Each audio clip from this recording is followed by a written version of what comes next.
सदगुरु सुखराम जी महाराज ने धन्य हो। सदगुरु युक्तिराम जी महाराज ने धन्य हो। सदगुरु स्वामी श्री कुशालदास जी महाराज ने धन्य हो। संत श्री ज्ञानेश्वरी भाई जी महाराज ने धन्य हो। गुरुदेव आपके धिन धिन हो, महाराज आपके धिन धिन हो, महाराज आपके धिन धिन हो। गुरु सा दाता कोई नहीं, तीन लोक के मां, करता को सुख राम कहीं, सतगुरु दियो बताए। बोलो राम। आज आपको गुरुओं की श्रृंखला में बताते हैं कि वशिष्ठ मुनि से बड़ा कौन इस संसार में होगा। ब्रह्मा जी ने वशिष्ठ मुनि से कहा था कि तुम सूर्य वंश में जाके कुल गुरु का पद ग्रहण करो। वशिष्ठ मुनि ने जब मना कर दिया तो ब्रह्मा जी ने कहा कि उस कुल में स्वयं प्रभु अवतार लेंगे और उनका गुरु बनने का तुमको सौभाग्य मिलेगा। इस शर्त पे वशिष्ठ मुनि सूर्यवंश का कुल गुरु बनना स्वीकार किए और सूर्यवंश में आके उन्होंने कुल गुरु की पदवी पकड़ ली। क्यों? वशिष्ठ मुनि राम ही गाया, छुछम वेद का भेद ज पाया। सदगुरु सुख सारण जी महाराज अपने अनुभव वाणी में वशिष्ठ मुनि की टीका बताते हैं कि उल्टा शब्द पिछम लिव लागी, सुखम सुरति शब्द संग जागी। वशिष्ठ मुनि ने केवल राम नाम का भजन किया। 8 पहर सांसों सांस में रटन का भेद जानकर भजन करते रहे। सुरती शब्द में मिलाकर मन को सांसों में लगाकर सुमिरन को चेतन करते हुए बंकनाल से मेरुदंड चढ़कर त्रिगुटी शिव ब्रह्म चिदानंद ब्रह्म पार ब्रह्म का लोक पार करके आनंद पद में पहुंच गए। आत्म भज परमात्म हुआ, जीव अरु शिव कछु नहीं जुआ। उस राम नाम का सुमरण करके जीव से शिव बन गए। रंकार रचना धुन न्यारी, जिंग सबद नक चख झणकारी। शब्द स्पर्श रूप रस और गंध से ये मन रंकार की धुन से अलग हो गया। लगी समाध देह गुण भूले, सुख सागर में संत जन झूले। वशिष्ठ मुनि आत्मज्ञान में एकदम मस्त रहने लगे। जगत की लीलाओं को देख देख के उनको हंसी आती। जगत के भक्ति का भेद को सुन सुन के समझ के देख के उनको हंसी आती। बन का विप्र सब ही चल आया।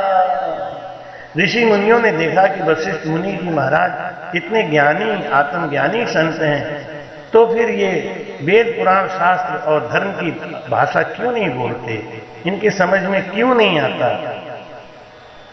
सब मिलकर उनके पास आए और बोले, वशिष्ठ मुनि को बूझन ध्याया।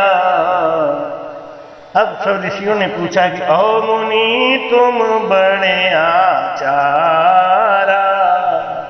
ये तुम आप बहुत बड़े आचार्य हो, ज्ञानी हो। बपधार्यो परमार्थ कारा, परमार्थ करने के लिए आप संसार में आए हो। आप दुनिया को उचित ज्ञान दो, धर्म से जोड़ो, धर्म से लगाओ।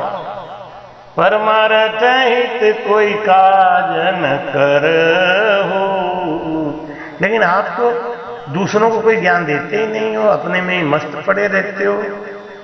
आप ही मते ध्यान कहाँ धरहु, अपने में ही मस्त रहते हो, कोई ध्यान धरते हो, क्या करते हो कुछ समझ में ही नहीं आता। शास्त्र धर्म कछु नहीं तेरे, जो जो नियम शास्त्रों में है वो आप कोई पालन ही नहीं करते हो। वो बड़ो अने सो उपजो मेरे, हम लोगों के अंदर बड़ा भारी संशय है, कृपया आप इसका निवारण करें।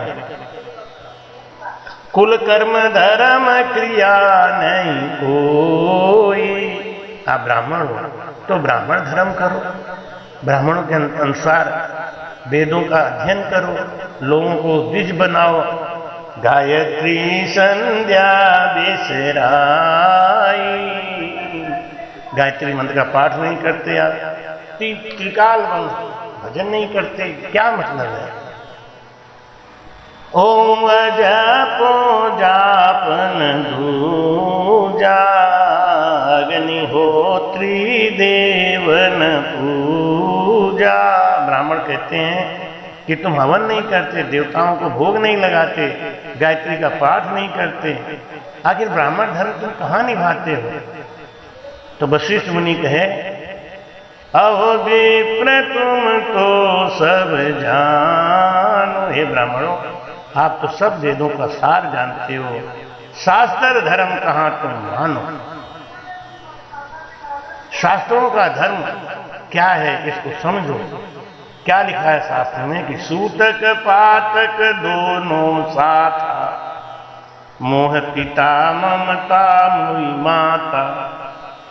मेरा मोह रूपी पिता मर गया, ममता रूपी माता मर गई, इसलिए हमको तो दोनों सूतक और पातक लगा है।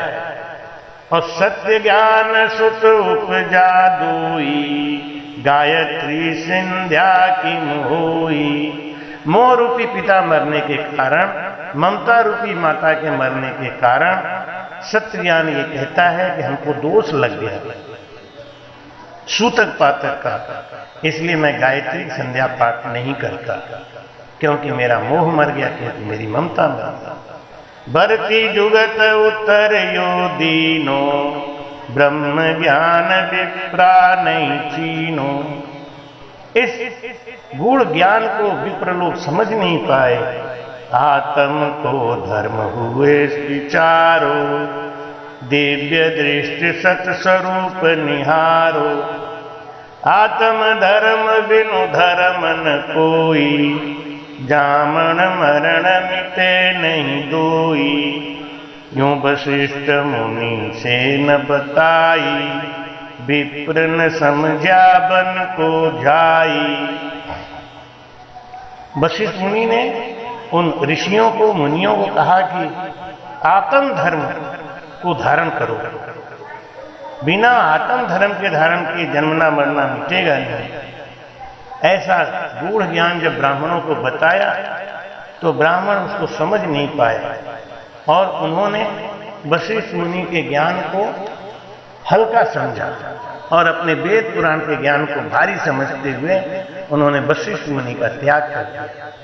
वशिष्ठ मुनि ने कहा कि वेद शास्त्र पुराण ये आचरण के लिए है, जगत के लिए है, लेकिन भजन आत्मज्ञान ये अपने जन्म मरण की उस व्याधि को हटाने के लिए है। राम नाम से आदि और व्याधि दोनों नष्ट हो जाती हैं और ये जीव आवागमन से मुक्त होके, कर्मों से निवृत्त होके उस आत्मलोक में जाके विलीन हो जाता है। लेकिन सब विप्र और मुनि इस ज्ञान से सहमत नहीं हुए और वशिष्ठ मुनि को छोड़ दिया कि इनको इनके हाल पे छोड़ो, हम लोग अपना चलते हैं। तो सारे विप्र मुनि वापस चले गए। वशिष्ठ मुनि ने यही ज्ञान भगवान राम को दिया था, उनकी समाधि लगा। जब राम जी उनके पास जाकर ये विनय किए कि जीव मोक्ष किम जाए ताईगत कहिए नहीं, तब वशिष्ठ मुनि ने यही आत्मज्ञान भगवान राम को दिया था। सदगुरु सुखराम जी महाराज